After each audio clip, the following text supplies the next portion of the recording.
xil rejimda ishlaydigan glyushitr qo'yganmiz, qon trassasini qo'yganmiz va tornado nitro rejimlarini o'rnatib berganmiz. Hozir qilingan ishlarni ko'rsatamiz.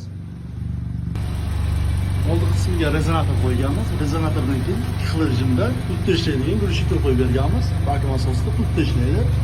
Trassasi 51 diametrda nejayga bo'lgan ishlar mumkin. Ovozi pultda boshqariladi. Olib knopkada boshqariladi akalar. Hozir ishlashlarni ko'rsataman. Hozir pult yopiq holatda. Yozib beradik. Pultni ochamiz. Endi tornado nitro rejimlarni ishlashini ko'rsatamiz. Yozib beradik.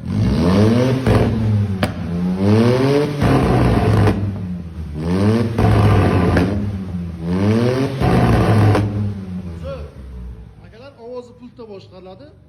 Tornado nitro rejimi esa knopkada boshqariladi. Salonning ichida bo'lgan knopkasi va o'yinchilar ham qo'yib beramiz. Kimga shunday sifatli xizmatga kelarsa, telefon qilishlaringiz mumkin.